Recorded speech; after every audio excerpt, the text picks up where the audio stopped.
You can't really tell, I guess. Well, see here. Oh, you actually trying to show? Yeah. I don't think Hey, Coffee here, here, here. just don't admit it was you and you'll be fine. Huh? Just don't admit it was you and you'll be fine. Yeah. It's my birthday, so. it's your birthday. Actually, happy birthday. Thank you. What you doing for your birthday? I don't know. Well, I'm going to Symphony. All right, that's what I should have done. Yes. For real. Why? I'm saying, why you? I don't know. You should have called I in. have to. Oh, speaking of, I'm getting deposed in a lawsuit on Tuesday. In civil litigation, like somebody suing somebody, the attorneys can take your testimony, and in my case, I'm an expert witness as a historian in a voting rights case, showing a history of discrimination in voting. So anyway, yeah, so I get to spend all day trying not to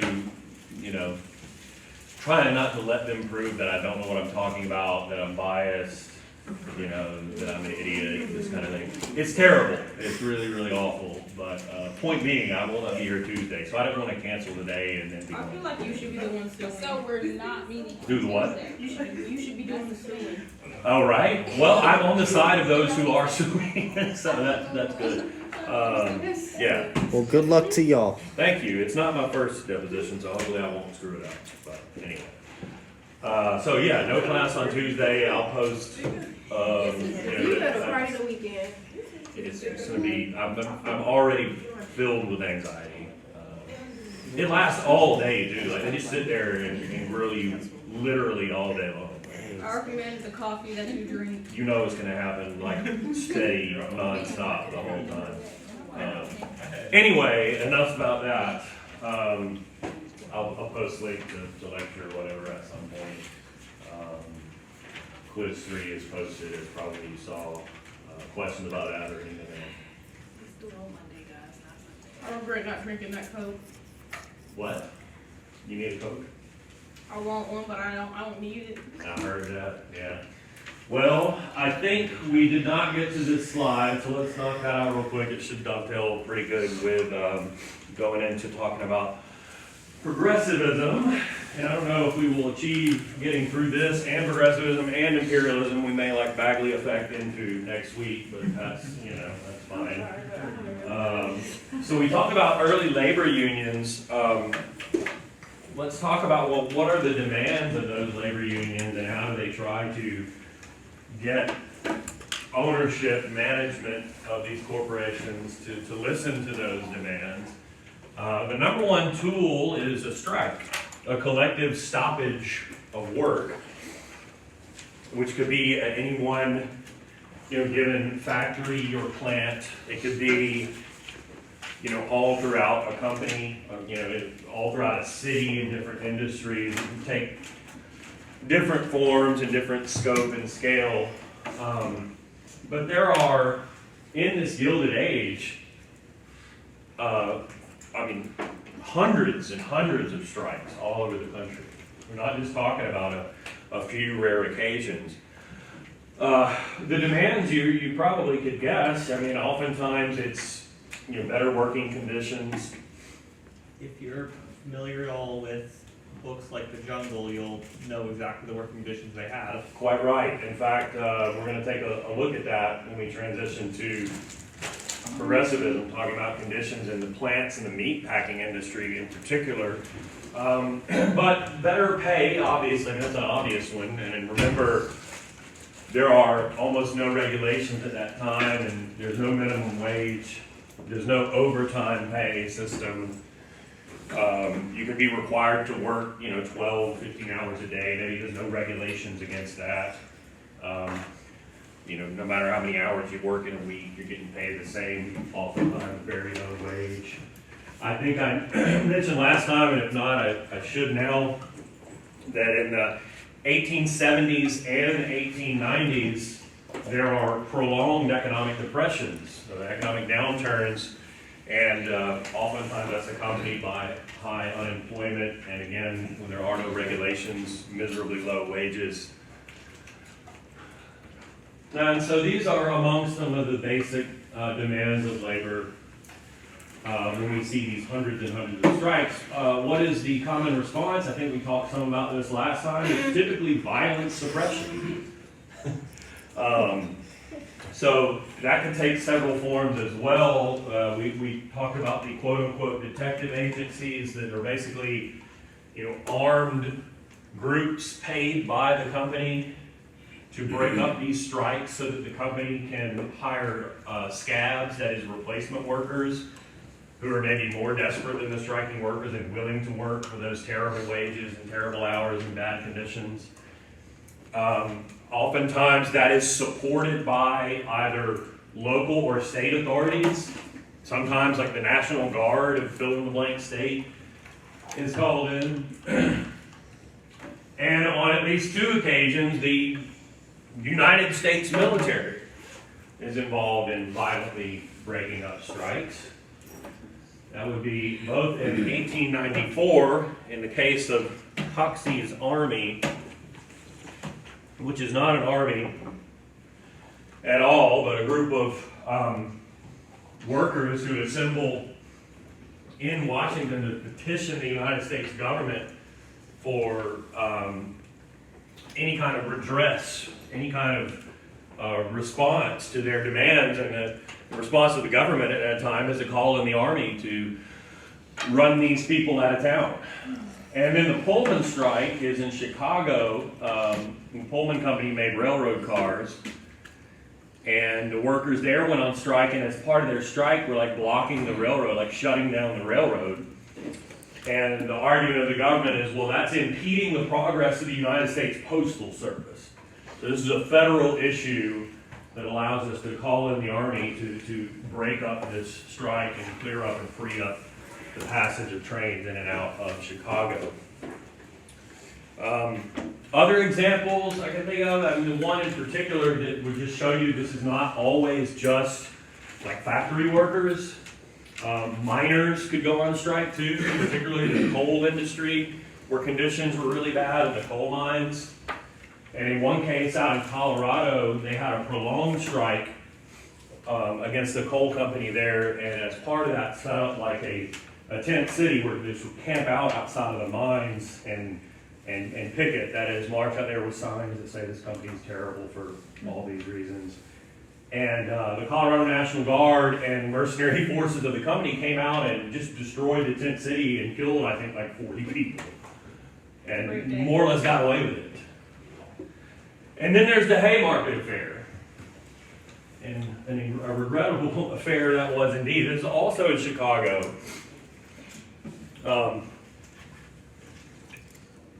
Yeah. I'm sorry, before you get to that, what's Coxey's Army again? And it was a group of unemployed men who marched on Washington, D.C. and sort of camped out outside the Capitol and were, petitioning the government for some kind of relief. And the government's response was to call the army out there to remove them forcibly from the National Mall. So it's not an army at all. It was just a group of individuals who were trying to get some kind of government relief in times of... There was a quote-unquote panic in 1893. That is a panic in the stock market that precipitated a long economic downturn. And so 1894 was like real bad times. Haymarket, Chicago, there was a general strike. That is, in this case, a citywide strike. It's not limited to workers in any one industry. The goal there, the demand there, was the 8-hour workday, that you shouldn't be required to work over 8 hours in a day. And as groups of workers assembled in Haymarket Square, let me not get ahead of myself. There are sort of 2 incidents as part of this Haymarket affair. The workers were engaged in a strike and were picketing, and police were called in, and there's a scuffle, and I think like 1 or maybe a few people got shot. And so there was a much bigger assemblage later to protest that event. And at that second, much larger assemblage, somebody who was an anarchist who is someone who is not just in a labor union. They believe in like bringing down the government through violence. And this is a very small number of people, but one of them there threw a bomb at the police. And the police response, I mean, I don't have to tell you, was just to indiscriminately start shooting at everyone and killing a number of people in response who had nothing to do with the bombing, right? A general note throughout history is that whenever you hear an anarchist that is important enough to mention, the next line of the sentence is going to be everyone died. Yeah, something violent and generally bad occurred. That's a very good Yeah, point. Soviet Union, all the anarchists died. Yep. Republican Spain, all the anarchists died. Yeah. It's everywhere it happens. Yeah, and the unfortunate thing here is, you know, rather than people be appalled that the police just indiscriminately started shooting people, the general takeaway of wealthier people everywhere was, well, those crazy labor unions, see, case in point, they're trying to kill everybody, they're a bunch of crazy anarchists, even though, again, it's a very, very small number of people who espoused anarchist views. It's like 0 point something percent of people in the labor movement. One of them who was willing to throw a bomb. That's all it takes. That's all it takes is just one person to engage in this act, and now the response is, man, the labor movement equals bad, right? All these organized workers are trying to kill us. They're a bunch of crazy revolutionaries. Whoever threw that bomb, they go. Exactly. So it was, the point is, you know, getting from this Gilded Age into the 20th century is not a good time for organized labor. Let us transition now, hopefully seamlessly, into talking about progressivism. Progressive? Mm-hmm. A word that is still used in kind of in mostly a similar way. So I will address how it was used here, and then maybe we can begin to see how that's true without me sort of saying explicitly how it is or is not exactly the same. And if we have time, we'll also talk about imperialism. So we're overlapping a little bit with the Gilded Age, you can see, and covering from around the 1890s into the 19-teens up to 1914. We'll see why that year is important eventually. But first of all, you sometimes hear this period, this era that kind of overlaps with the end of the Gilded Age and takes us into the 19-teens as a progressive era. An era of progressive reform, if you will. And that title will tell you what the progressives were about. They are, in essence, they are reformers. It is a middle-class group, mostly, of various types of professionals who are seeking reform of the system in order to help lift up working-class people. So we saw at the end of that last lecture with labor unions how working class people are trying to help themselves with labor unions. The progressive movement is a more middle class movement, again, of professionals who are seeking to reform the system through the government in order to help working class people and to sort of lift them up. Who are they? They come from all different walks of life. They could be journalists. They could be, you know, authors or writers, as we'll see. They could be teachers or scholars, even. There are some progressive people in the business world. There are some progressives eventually in the American government. There are all manner of different walks of sort of middle or upper class life from which we could see progressive activity. And again, what do they want? They want the same thing that the labor unions want. They want better working conditions, better pay, better living conditions for working class people. But the real key here for you to remember is how, and the answer to that is through government regulations. So these are people who want, or more or less activists that want the government to address this issue of terrible conditions for working class people. So we'll seek this through some kind of form of government action. Now, one particular kind of progressive were the muckrakers. This is a metaphor. It was actually intended in somewhat to be pejorative, like a negative. It was said that these people they're not positive. They're always talking about the negative. They're taking the muck of society and raking it up and putting it in front of you, which is indeed what they were trying to do. Question? Oh, no, I was just gonna say, yeah, they were basically like journalists that tell the tea, basically. Yes. They were the Stuff first that- investigative journalists. Yes, exactly that. So, what are some examples of this? Jacob Riis is a classic example. I think you're going to read some from him for quiz 3, right? Yes, sir. Jacob Riis was actually a photojournalist, so he's a pioneer in flash photography at that time, so he's not just a writer. One of the more famous ones you didn't include is Ida Tarbell, the woman who took down Standard Oil. Yeah, that's a really good one.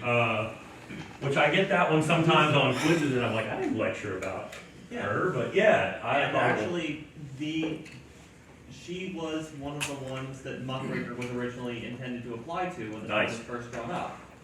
As Muckraker comes from one of Teddy Roosevelt's speeches that is mostly about her. Which is ironic because Roosevelt is the one as president who does go after Standard Oil and who himself is somewhat of a progressive.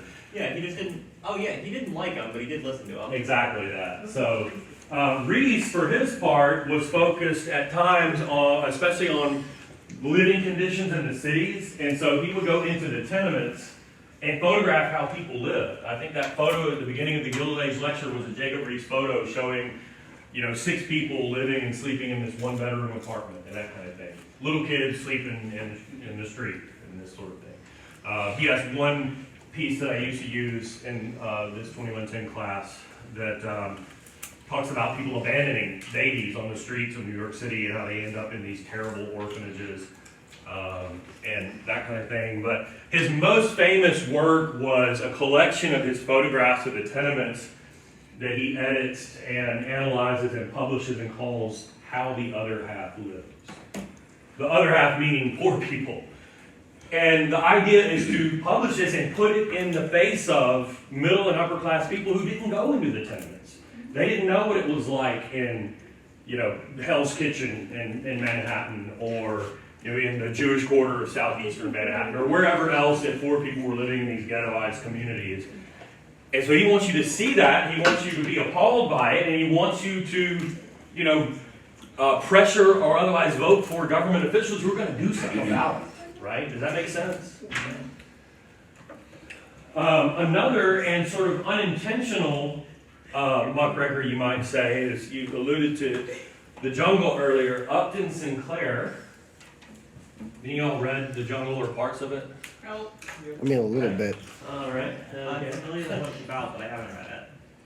I will admit I have not read it cover to cover either myself, but I do know. You're ashamed. I know, right? I do know generally what it is about. So the one thing to note here, first of all, is that Upton Sinclair was a socialist. We'll talk about what that means in another lecture, but for now, just know he is a critic of capitalism in general. So he's one step further than a progressive, and he writes a novel that was intended to be a critique of capitalism, and that showed people how capitalism naturally or inherently oppresses working class people. And he actually did some real life research for this, in that in real life he went and got a job in a meatpacking plant in Chicago. And so he writes those real life experiences into the book. And he would later say something to the effect of, with this book, I was trying to really hit America in its heart, talking about how capitalism is bad. And he said, I hit him in the stomach instead, because all anybody wanted to talk about was how disgusting. Oh, my gosh. You got something? I was about to tell you about that. Yeah. It was like 11th grade. Yeah. We were going over this. I forgot what it was called, but yeah, we were going over this. So you remember some of the details? Yeah, it was real, yeah. The Yeah. rats and all that. They were pretty nasty. Makes you maybe not want to eat processed meat ever again. Yeah. It's funny, I got a buddy who's a professor downtown. I just had birthday drinks with last night, and he hates wings, which is the least ATL thing ever. I mean, he's a weirdo. No, And yeah, every time me or my other buddy will get wind, which we often do, he's like, dude, you're Jurgis. What? Alluding to this novel, the main character is Jurgis, because he's all they're nasty is from a meatpacking plant that's gross.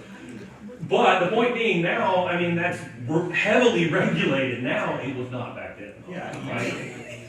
So Jurgis, the main character, sees all these things that Sinclair saw in real life, like people constantly getting injured. And the place was so nasty that if you did get like a cut or something, it got infected, like you were going to get super sick or die. Company didn't care, didn't do anything for you. People losing, fingers or even limbs, and you just simply get laid off, and that's the end of it. There's no workman's comp. People living in like super, like polluted areas of a factory, all kind of fumes. What else? I think the best way to sum up the point of the book and how it didn't really land is that up in Sinclair, America chose to make it so that people's fingers would not end up in the food, not by stopping cutting off their fingers, but by moving them slightly away from the pot. Yeah, exactly. And if you think about, and this was some years ago, but like they found a finger in a Wendy's chili. Like, that was actually the person who had the finger amputated, and the woman brought it to the place in order to sue them. Is that right? It was forged? Wow. Yeah. I remember reading something in high school, and it was like along the lines of like rats and like bugs would just fall in it, and they'll see it, and just be like, it's all right. No regulations, no OSHA didn't exist. I mean, what are you going to do? The FDA did not exist. So get this. One thing we talked about was they sold potted chicken. And he was like, they must have had like a magic formula for chicken because wasn't no chicken in it. It was like the stuff they picked up off the floor when they were cutting beef or pork or whatever else, and they just dyed it white and said it was chicken. Right? They sold meat in like grade A, grade B, grade C, and yet it was all the same stuff from the same hopper. It was just a lie. And then the overall number one best one is he talked about, speaking of these hoppers where stuff is accumulated, and in this case, they were rendering fat, so it was heated up and melted and put into canisters for like cooking lard, like Crisco or whatever you used to cook with. Yeah. And he said there was this huge room where these vats were, and the workers who tended to them, there were like these wooden planks in between them, and it's just a wooden plank. So, and again, there's nothing to regulate that, but he said one day this guy went missing, we'll call him Dave, and they're wondering where Dave is, and by the time like the next day, they figured out what happened to Dave, like he'd fallen into one of the hoppers, like it was too late, like his bones were still in there, but the rest of Dave had been gone out to the world in canisters of cooking lard. Yeah. So a lot of people question whether Sinclair was making this stuff up, and the government actually sent federal observers into these plants and corroborated a lot of it. So again, I don't know that one specific story was ever directly corroborated, but they found out that Sinclair was probably not making this up at all. Another southern backstory that my grandparents told me is Coca-Cola is also quite well cemented as a general soda in the South. Yep. That's because in conservative fashion, a black man fell into a Pepsi vat. And a lot of southern people dubbed it a beta term, the product of Pepsi. And this is why Coca-Cola has now become the mainstream southern soda over Pepsi. Indeed, yeah. And I forget where Pepsi originated. I remember they said something about I think it's North Carolina. And people, I think, legendarily, supposedly, like there was actual cocaine in the original formula of Coca-Cola. I was hoping so. Yeah, that's what she means. No. So anyway, this has a huge impact. It's a national sensation. People are appalled. As we'll see, it will directly lead to the establishment of government regulations of those meatpacking plants. So.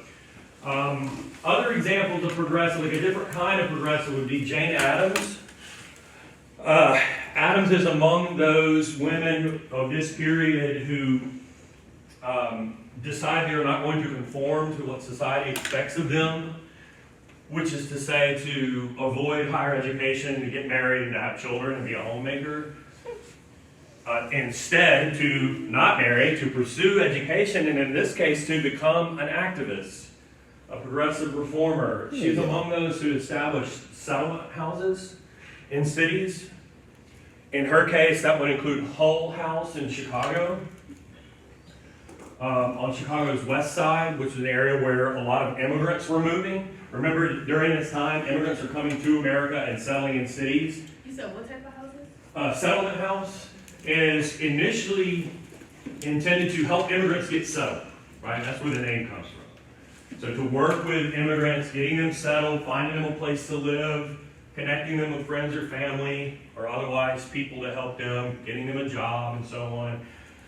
And as part of that work, it becomes like a daycare for children. A couple things to consider there. When times are really hard, and speaking of not conforming to the social role of a middle-class woman, working class families, oftentimes the man and the woman had to work just to be able to have enough money to pay rent and to eat.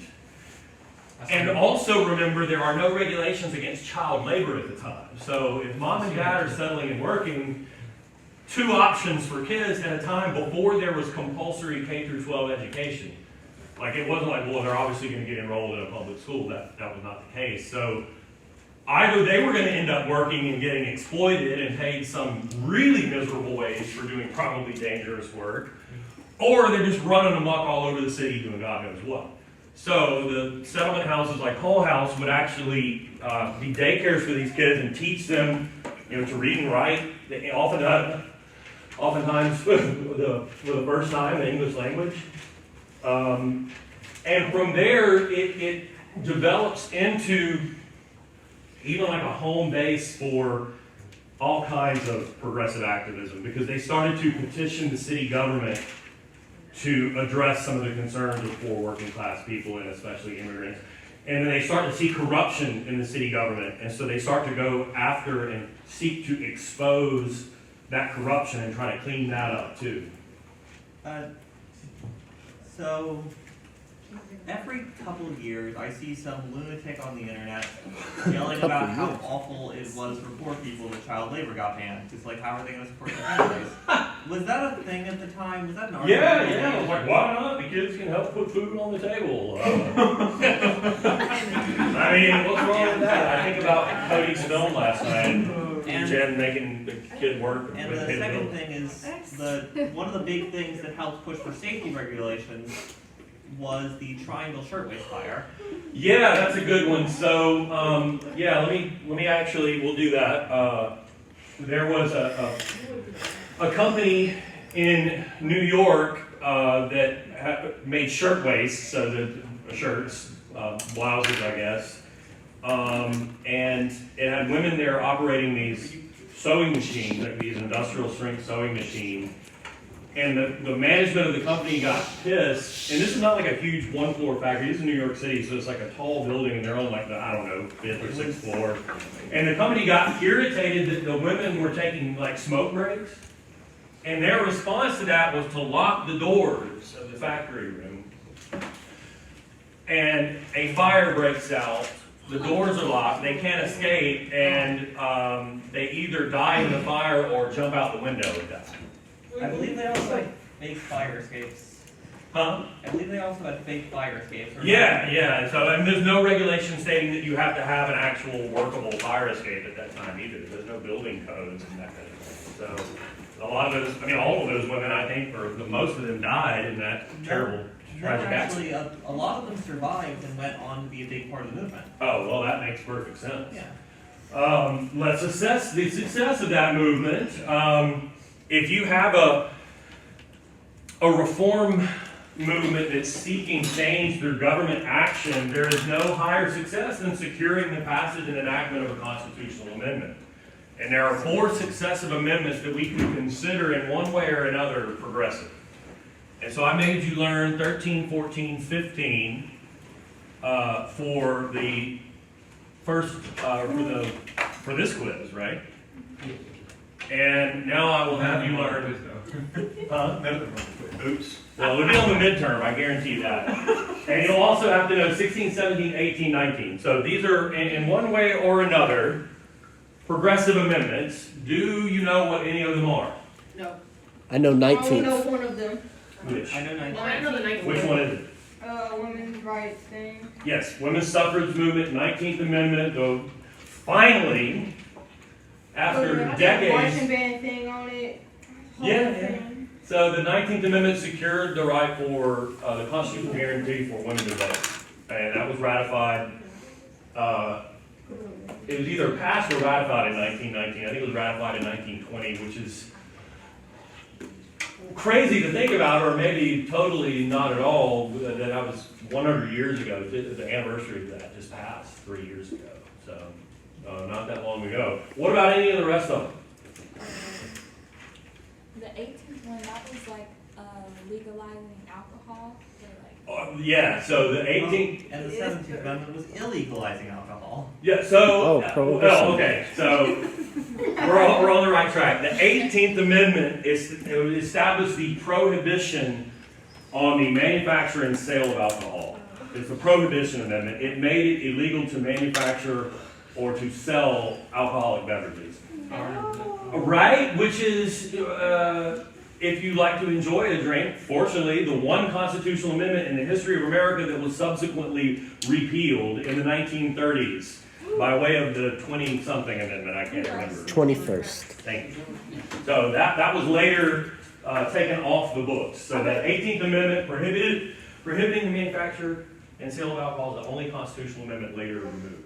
Yeah, weren't they So like, what was the 17th? About to get there. weren't they like selling, around that time, weren't they like selling like counterfeit, like whiskey and stuff? Yeah, one of the reasons why it gets repealed is they couldn't enforce it.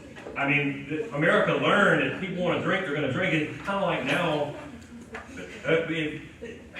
people are going to smoke. They want to smoke, right? I mean, they may well legalize that in our lifetime. Who knows? Some places have, of course, to varying degrees, but it's very similar in that, it's not uncommon for you to, depending on where you are, to see people, smoking, even though it's not legal. So that's in the 1920s, organized crime, like the mafia, took over the manufacture and sale of alcohol. People had cocktail parties in their home because, notably, it was not technically legal to drink alcohol. It was only illegal to manufacture or sell it.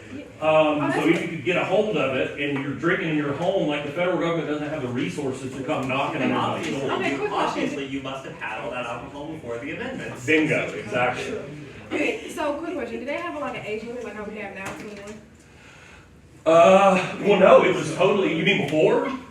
Yeah. No. I don't think, yes. Nice. Right? So, well, and this is one of the arguments, the movement to get it criminalized was called the temperance movement, and that was one of the arguments they made. They also tried to act like everything that was wrong with working class people because they're all drunks, which studies showed was absolutely not true at all. And the big thing was that the temperance movement, outside of the original women's temperance movement, was mostly just a bunch of abused women trying to get alcoholism to stop.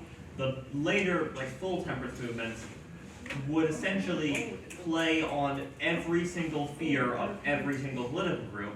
Yeah. That for instance, on a single day, the leader of the movement gave one speech to a bunch of progressives on how alcohol was destroying immigrant lives when they came here. Yeah. And they were being exploited, and then would take the same immigrant who was beside him when he was giving that speech to give one to a bunch of racists, talking about how Yes. alcohol was an Irish plot to destroy America. Exactly, yeah, you could apply it to whatever your audience was, but in any case, and I should mention too, that was the era in the 1920s of the speakeasies, like illegal clubs where you'd have to know who to knock on a warehouse door to get in, right? So people were going to drink. They realized that. Also, if we're talking about marijuana, what's the argument for legalizing it? Taxing it, right? And so that was the thinking in the 30s when times were hard. Why not repeal that amendment?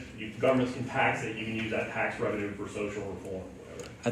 I think prohibition happened at the worst time because it happens during the Great Depression. Exactly. When they could have taxed it. Yes, precisely. That's one of the arguments that eventually gets it repealed. Yeah. Also, fun fact about prohibition: it brought the mafia here. Exactly. That's what I was saying earlier. Think about who controls the influx of marijuana or cocaine into America. cartels, right? Organized crime. That's right. If people want something and it's illegal, criminal elements will take over the manufacturing and distribution of that. And back then it was the mafia. Yeah. Where they get And the some- mafia stuck around after Prohibition because they then controlled everything besides alcohol too. Yeah, and they got into gambling and all these sorts of things. Oh, Well, yeah. How was senators elected before the 17th Amendment? thank you. So, the 17th Amendment establishes the direct election of United States senators. If you voted in the previous senatorial election, you got to vote directly for one candidate or the other. Can you repeat that again? The 17th Amendment establishes the direct election of U.S. senators. Will's question was, how did senators become senators prior to that? And the answer is they were appointed by state legislatures.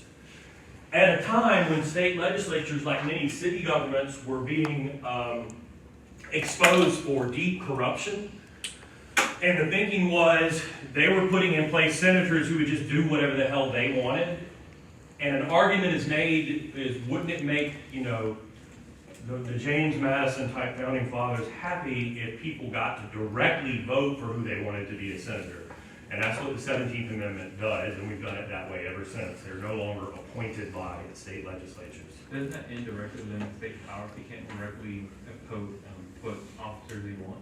Yes, but the thinking is, if you're going to limit quote-unquote state authority at the same time, you are empowering the individual voter, was the argument in any case. Yeah, just like, this is also just like a thing, if there is a difference between the power of the state and the power of the people in that state, you have made a mistake in the way you've designed the governments. Right, and that was another argument again, is that, well, these state legislatures were hopelessly corrupt, and you would have to simultaneously work to regulate or to cure that at the same time.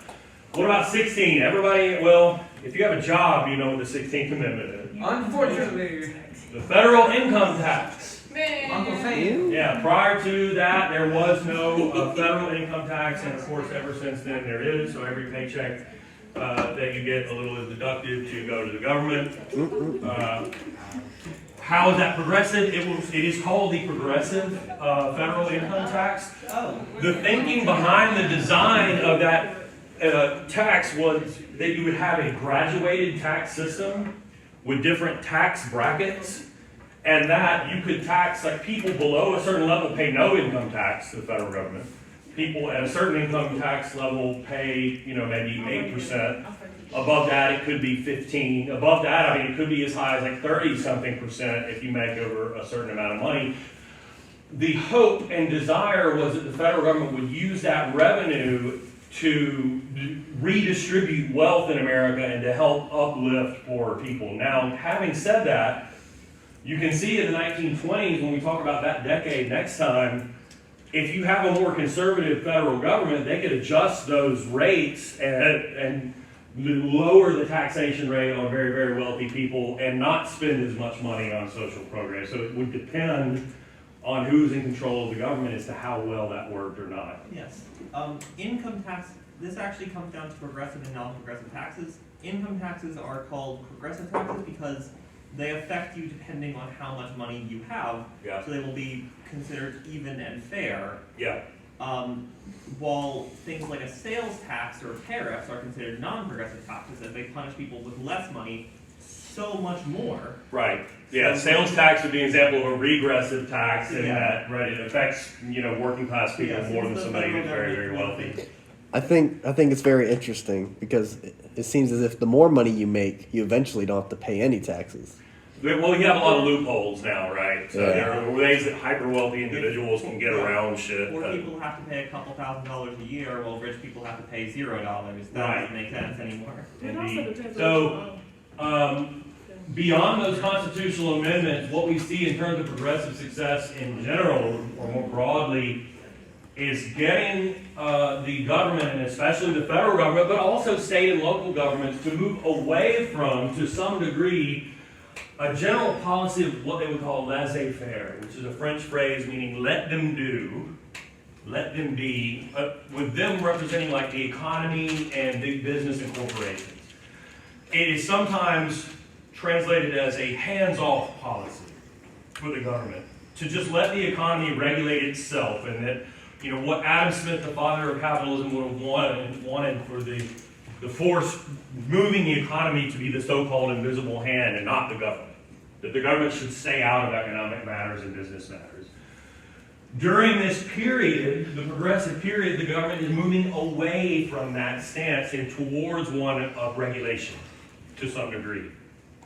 I want you to think about this and remember it over the next couple of weeks, because what we're going to see is like a pendulum. So we're going to go from Gilded Age, laissez-faire approach, very little government involvement in regulations. Progressive era, we get some regulations, like these amendments we just looked at, for example. Then we're going to get in the 1920s, and the federal government will retreat back to laissez-faire. And then the Great Depression hits, and we'll talk about the New Deal, where we go full on into serious government regulations. Yeah, just love how as soon as they decided laissez-faire was a good idea, they immediately proved why it didn't work. Right, exactly. So keep that in mind. And what kind of government action are we talking about beyond just those constitutional amendments? There is congressional action in the form of a Meat Inspection Act that we can see the New York Times said is a direct consequence of disclosures made in the jungle. And so the government will be able to investigate conditions in these meatpacking plants and eventually other industries as well. There's also the passage of a Pure Food and Drug Act, which would require truth in labeling. So no longer, like in the jungle, could companies claim something is potted chicken when it's really made of veal bits that are collected up off the floor. You couldn't say something was grade A, B, or C when it's all the same thing. You have to list the ingredients of a processed food product on the package, as you see here on the cornflakes at the bottom. What else? There are other examples of congressional action, but what about like state and local action? Just for example, the establishment of building codes for apartment housing and for factories, and regulations like you can't lock the door to a factory room where people can get stuck and burned alive. And you have to have access to a fire escape in your apartment building. You can't have a one-bedroom place with no window and no access to a fire escape, for example. You can't have a building made out of tinderbox wood. It's going to go up in flames, like I said last time, somebody put the cigarette out in the wrong place and this kind of thing. And then back to the federal level, and particularly when Teddy Roosevelt was president, like you guys alluded to with Ida Tarbell before, they go after the monopolies. They go after the big monopolies like Standard Oil and certain of the railroad companies, and they force them to break up into competing companies and to engage in competitive practices as opposed to monopolistic ones that are bad for consumers. So what they would have called at the time trust busting or monopoly busting. Questions? Okay, with that said then, let's talk about imperialism. And this is same time frame, late 1800s into the early 1900s. Imperialism at a very basic level, and you can see the root of the word if you flip-flop the first I and the E, empire, simply means empire building. But I'll give you a little bit more of a definition than just empire building. It is nations colonizing other nations or peoples and then exploiting them economically.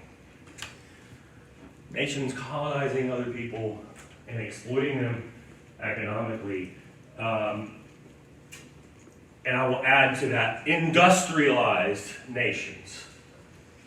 Those nations that have experienced the industrial revolutions engage in imperialism beginning in this period. Indeed, imperialism is very much driven by industrialization in two very important ways. Remember when we talked about the beginnings of industrialization, we talked about the benefit of certain mineral resources. And that's why industrialization in part begins in England and then spreads to America, where there are iron ore deposits and there's coal and there's crude oil, for example. But if you are an industrializing nation, you might need more than just the resources that you have. To continue industrializing requires access to more and more and more and different kinds of resources. Take, for example, like if you have to make steel as the backbone of an industrial society and economy. And remember, that's not just an alloy of iron and carbon. It can have other things in it, like aluminum and magnesium and nickel and zinc. Those are all resources. I was just talking in my last class about things like palm oil, which is a resource used in all manner of industrial production.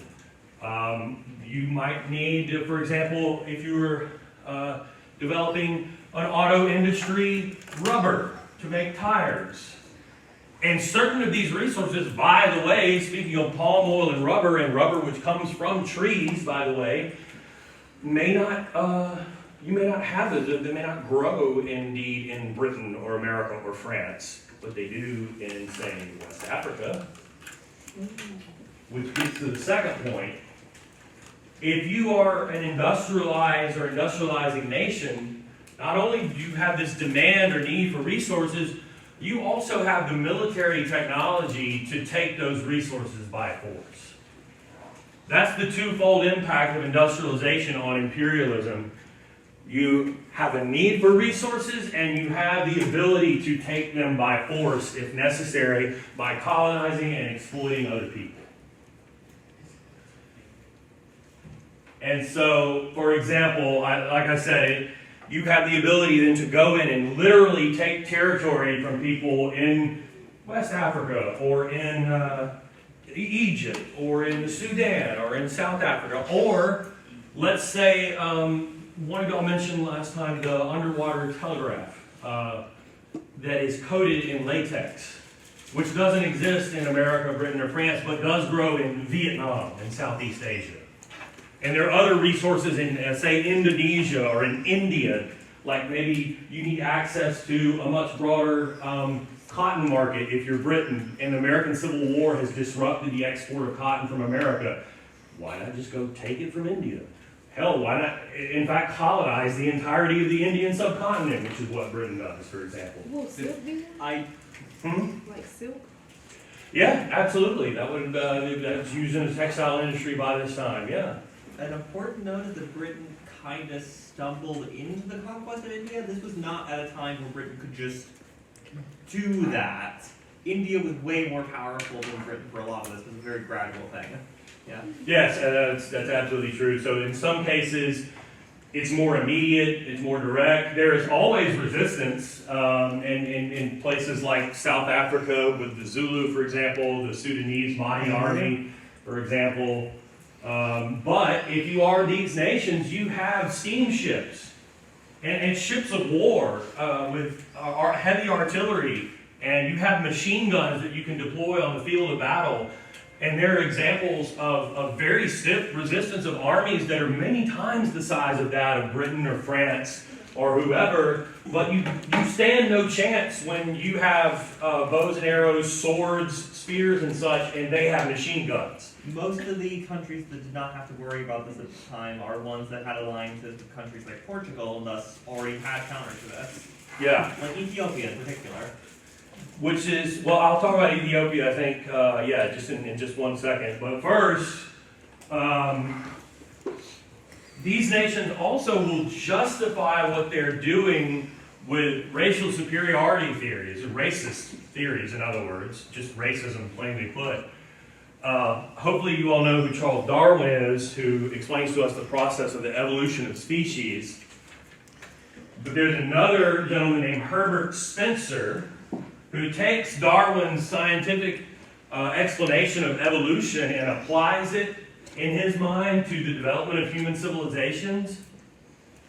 And this becomes known as social Darwinism. And what Spencer argues is with the development of human societies or civilizations, what you see is the, quote, survival of the fittest. And in this context of industrialization, what that means is the industrial nations of the world are better or more equipped races of people. because they are advancing and surviving. And the corollary to that is this notion of a quote-unquote white man's burden, that the white man in Europe, and by proxy America, the industrializing world, had the responsibility to spread industrialization and advanced civilization to lesser peoples of the world in China, in India, in Africa, in Latin America. Which is a lie at its foundation, because what the imperialist nations are doing is not for anyone else's benefit. It is directly for their benefit in terms of access to resources. But it allows you to justify what you are doing if you're one of these countries. This notion, and you see in the racist cartoon, that you are carrying these other people on your back as you progress up the mountain of economic and industrial development. Here is a very imperfect map of the imperialized world. What it is effective in showing you is the results of the so-called scramble for Africa, which is really where imperialism begins. It only took one European industrialized country to have the idea that maybe they could take over parts of Africa to get resources, for everybody else to say, hey, wait a minute, us too, us too. And they literally have a conference where they sit down and kind of plot out, okay, you can go here, we'll go here, you'll go there, we won't, we'll stay out of there, and so on. And then they have these varying degrees of reasons why, for example, the French would colonize Algeria and Tunisia and Morocco, and down here in Senegal or the Côte d'Ivoire, the Ivory Coast, again, access to palm oil, building rubber tree plantations, displacing people who live in villages who have no choice but to go to work for the corporation and so on. And then the French are also down here in what's today Chad. Egypt Britain takes over Egypt so they can build a canal here so that their steamships can go through the Mediterranean and the Red Sea to get to India, which they also colonize. Britain eventually colonizes South Africa and what's now Zimbabwe, or what they call Rhodesia. South Africa having already been colonized by the Dutch, so they were colonizing another European colony. That is a fact, yeah, and the Dutch are driven. Yes, the Dutch are driven further north. You can see that the Italians colonized Libya, the British conquered the Sudanese Mahdi army and colonized Sudan. They also have Nigeria, Ghana, and so on. The Portuguese colonized various peoples along this West African coast. The Belgians had a particularly brutal colonial regime responsible in some cases for just outright mass murder of people in the Congo. The Germans colonized Angola and Mozambique. The French colonized Madagascar and Vietnam and Laos and Cambodia. The Dutch colonized Indonesia. One thing this doesn't show you is that also all these nations and the United States colonized various cities along the coast of China. The Japanese colonized Korea. The United States indirectly controls a number of different nations in Central America, as we'll see. May not get to that today. The British established Australia as a penal or a prison colony that they eventually colonized Australia. They have Canada still as well, of course. What else can we say? There are only two African nations that did not get colonized during this imperialist period. I know Ethiopia, but I don't know the other one. Liberia, which was established as during the colonization period, where they had, remember Lincoln at one time supported this, the idea that you could purchase slaves from their owners and then repatriate them to Africa. Liberty, Liberia is established for that purpose and was not colonized in this period. And the other is Ethiopia. The Italians attempted to colonize Ethiopia as they did Eritrea and Somalia, but the Ethiopians were able to resist that for a variety of reasons that we won't get into at this point. Wasn't Ethiopia one of the main civilizations in Africa that was actually really powerful, like Egypt? It was among those, yeah, along with Sudan and the Zulu in South Africa and several others. They had different practices. Yeah, and notably the Ethiopians are a Semitic people. They're more similar to Arabs or Jewish people. It is also an area of Africa that may remain staunchly Christian when the rest of that area became Muslim. So Ethiopia is a very interesting history. I was just talking about that in my world class. See what this we can get through. So America, in some ways, and I stress that in some ways, is a little late to the game as an imperialist power. It's not involved in the scramble for Africa, for example. But America has its own sort of internal imperialism that occurs in the immediate aftermath of the Civil War. Remember, we talked about those at the end of the Reconstruction lecture, shifting priorities among people in the government that are concerned with settling the West. And when they mean settling, they mean literally going to war with various groups of Native Americans with, again, the same advantages in military technology, and forcing those people onto tiny reservations so that you can have access to their land, which in addition to it, being used for farming, often was found to have gold and silver. Didn't Australia and Canada do the exact same thing during this exact same era? Yeah, with the Maori peoples and the Aborigines, yeah. So yeah, anywhere in the West that gold or silver was discovered, land was more or less taken from Native Americans who were forced onto reservations so that the U.S. can expropriate those mineral resources. And so that's kind of America's like internal imperialism in the immediate aftermath of the Civil War, in these Indian wars against the Navajo or the Sioux or the Apache, that oftentimes involve. And then there is the open door policy. What I kind of talked about with European countries in Africa happens with China to an extent, and in this case, the U.S. gets in on that. Prior to this point, a couple things to note. A lot of Christian missionaries from various parts of the West had gone into China to do missionary work and try to convert those people to Christianity. And at one point in time, there is an uprising of the Chinese people to get rid of these missionaries, an armed uprising. It's sort of out in the hands of the Chinese government. And the upshot is that the Chinese government was so weakened at that time that it is powerless to do anything about it when the countries of the West send their own militaries into China to put down that rebellion.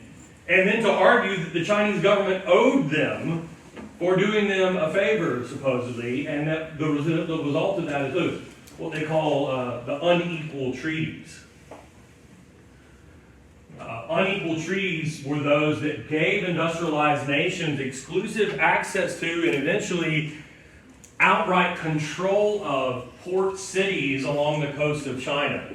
What these industrialized nations wanted is access to those markets to sell their goods.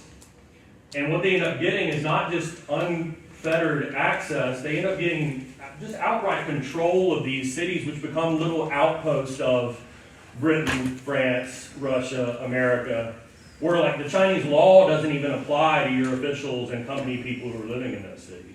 Yeah. This also, the Boxer Rebellion was exactly to stop things like this, basically. Right. Like it wasn't like the missionaries were like the primary threat there, but yeah, no, the Boxers specifically wanted this to not happen. Yeah, and that's ironic, and this what we're talking about, this uprising, is that the so-called Boxer Rebellion, the group that rose up, their name translated to something like the Righteous and Harmonious Fists, and so they're called the Boxers colloquially. And yet the irony of that is it ends up leading to more of exactly what they didn't want. One other thing to note is for the British, they controlled much of India and including modern-day Pakistan. And a lot of the people there grow opium, which can be used for all manner of drugs. And they were smuggling it into China. The British were facilitating this. The Chinese government realizes millions of people are getting hooked on opiates, or what we call it the opioid crisis, right? It's a very similar thing. And Britain went to war with them over this and won 2 wars and forced them to sign unequal treaties. So the Boxer Rebellion, Opium Wars, and America will get in on that as well and have exclusive access to treaty ports of its own, yes. I don't need to go back, but I didn't catch the part where you said the Indian War. So for America, its first experience with imperialism was technically within our own national borders by going to war with Native Americans on land that to them was their nation. But America goes to war with, for example, the Sioux, S-I-O-U-X, the Apache, for example, A-P-A-C-H-E, and forces those and many more Native Americans onto reservations so that America can take their land and use it for white American settlement and to extract mineral resources like gold and silver and much more. This was not not even really a decision on the part of the Americans. Like, this was not even like a war with nations and battles. This was just like getting rid of people to the point where they considered any battle where they did kind of not okay to be a horrible massacre. Yeah. Just that was completely unprecedented, that there was no reason to happen. Yeah, like Husker. Yes, that's right. They basically, it's a repeat of Indian removal from the South that we saw with Jackson on a much larger scale, and involving a lot more land, a lot more people, and in this case, not just opening up land for cotton production, but again, finding that, for example, up in the Dakotas, where the Sioux were, and where you actually had signed a treaty with them, saying you would not take this particular piece of land, you discover there's gold on it, and all of a sudden you don't recognize the treaty anymore. That's the kind of thing we're talking about. Also, this attitude is persistent to today to the point where there is outrage every time the Supreme Court actually upholds a treaty the U.S. has signed. Indeed, yeah. Because most people, even today, basically think any treaty signed with Native Americans just is nothing. Yeah, remember the way that unfolded with the Cherokee, it's simply the decision of the Supreme Court is simply ignored, so there is precedent for that. What about Hawaii, though? Now, America, once it got its kind of foot in the door, if you will, in China, is now going to have a real interest, of course, in its steamships, merchant ships, and ships of the American Navy crossing the Pacific Ocean to get there. And those steamships obviously have to refuel with coal to run the steam engines. And so America starts looking in the Pacific and thinking, where might be a good place essentially for a naval base so that we can have like a refueling or a coaling station. And Hawaii was actually strong enough to stand up to America. It had a pretty good military and navy with British inspiration. The problem was that white slave owners had pretty much taken over the entire country a while back. Yeah, so the Hawaiian Islands, these volcanic islands you can see right here, are in the south central sort of Pacific. And again, they come on the radar for the United States initially as, hey, here's a place where we could, have a treaty with the local government, which was a monarchy under the rulership of that queen right there, Liliuokalani. But yeah, American business people get their eyes on Hawaii and think, here's land that we could use to grow sugarcane. Sugarcane doesn't really grow in all that many places in America itself, other than like the South Mississippi Delta. So if you want to generate more of a crop, you got to have more land to grow it. But another thing is occurring at just this time, and that is the realization that with steamship technology and the ability to get from point A to point B on the globe, like way faster than you ever could with sailing vessels, you can get like certain tropical fruits from where they do grow to America and to essentially grocery stores and to your table before they go bad. Things like bananas, for example. And American business people start to look like, where in the world can we grab up some land where we can grow bananas, or where can we grow pineapples, things that Americans would take to and like and find delicious and nutritious. And so American business people start to eye this land in Hawaii and start to cut deals with the Queen and her government to say, like, basically white man's burden, we'll industrialize you, we'll build you a railroad network and dredge ports for you and put in radio towers, give us X amount of land, and hey, we need some more, or maybe we'll just take some of it and see if there's anything that you can do about it. And if you do try to do something about it, we have mercenary forces of our company, private soldiers that we pay, with the backing of the U.S. military that will overthrow you. And when they overthrow the queen, in a coup, overthrow the government, they then establish for purposes of voting rights a certain amount of property ownership that essentially disenfranchises most, if not all, of the native Hawaiians and makes Hawaii essentially a white man's republic, which then begins to petition the United States to become an actual territory of America. Yeah. And of course, Hawaii later becomes a state. The individual responsible for this, more than anyone else, is a man named Sanford Dole, whose company at the time was known as Standard Fruit Company, which you might can guess today is Dole Fruit Company and still exists. I don't, given, like, That's all countries, right? Like, did it on purpose? You put gold in on purpose? Mm-hmm. Referring to that? What now, me? Yeah. Oh yeah, it gets Yeah. better. So essentially the Dole Fruit Company is responsible for the overthrow of the Hawaiian government, making this a white man's republic that eventually is added as a territory and a state. And why would they want Hawaii to become a territory and a state? Because then when you export pineapples and such to California, it's not taxed, right? It's just one state to another state, as opposed to another country where you might have to pay import taxes. it's really weird the name's after the guy, considering all of the atrocities he was responsible for. Well, and to your point, we're about to see the exact opposite of that in just the few minutes that we have left, if you'll bear with me, so we can stay on track. I mentioned bananas. So there was an American businessman who had interest in the sugar business in the Caribbean. He was one of the first ones to come to that realization that with steamships, there's stuff that grows in tropical areas of the world that could become major like foodstuffs in America. You just had to have somewhere to grow them. And like we've seen before, all the land in the Caribbean is used for sugarcane cultivation, so you had to look somewhere else, and that somewhere else is Central America. And you have companies, including Standard Fruit / Dole, but also including what was known then as the United Fruit Company, who start engaging in the same kind of practices that Dole did in Hawaii, where you're lying to these governments, cutting deals with them, saying you're going to do X, Y, and Z, and really just displacing their people who are forced to work for the company for miserable wages and get exploited, so that United Fruit Company can use land in Guatemala, Honduras, Nicaragua to grow bananas and to grow coffee. And these become major commodities that make them a ton of money, to the point that the United Fruit Company at one point is the largest employer in the entirety of Central America.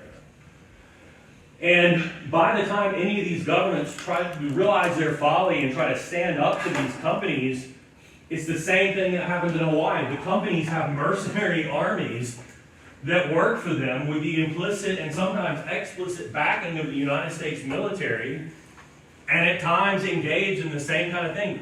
Overthrow the government and put in somebody who you pay kickbacks to who will not try to stop you from doing what you're doing. Why not? And it gets to a point where these nations, these Central American nations like Guatemala, Honduras, Nicaragua, they remain technically sovereign nations. It's not like Hawaii, where they become territories of the U.S. But the fruit company is more powerful than the government. When you have that situation, that is a banana republic. It becomes eventually the name of a clothing store. Fruit is officially stronger than human beings alone. Yeah, so the banana republics are Central American nations where American fruit companies essentially run the country. They are more powerful than the government of that nation. Eventually, too, this would include, to a certain extent, what happens with Panama. Now, Panama is here below Costa Rica and above Colombia, but at one point it was part, if you go that far, it was part of Colombia. And there's a real narrow strip right there in that isthmus where it made sense to build a canal so that you could get ships through there without having to go around South America.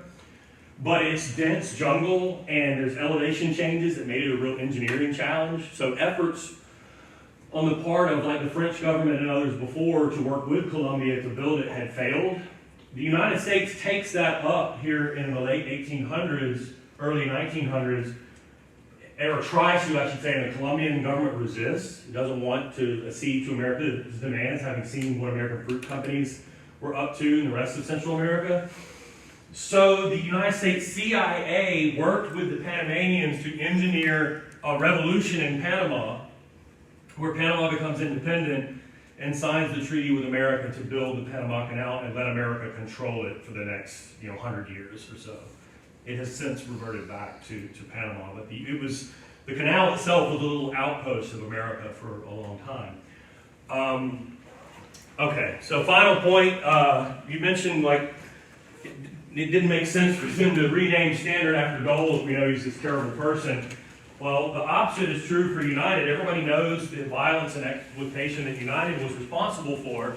And so later in the mid-20th century, they decided they needed to change their name and have a new brand. And they decided to adopt a sort of stereotypical looking Latina woman with like a fruit basket on her head. You see where I'm going? So if you go to the grocery store and you're like, man, I don't want Dole, that's associated with exploitation.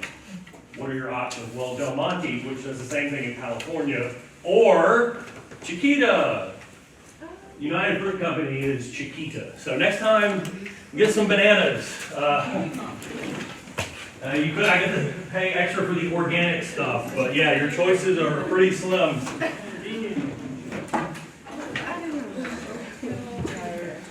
All right, thanks, bye.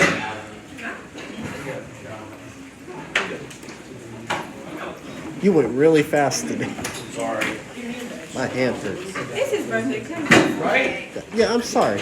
I didn't get you a birthday present. I apologize for that. That's all right, you didn't know.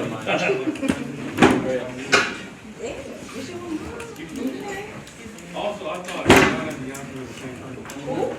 I thought Rihanna and Beyonce were the same person.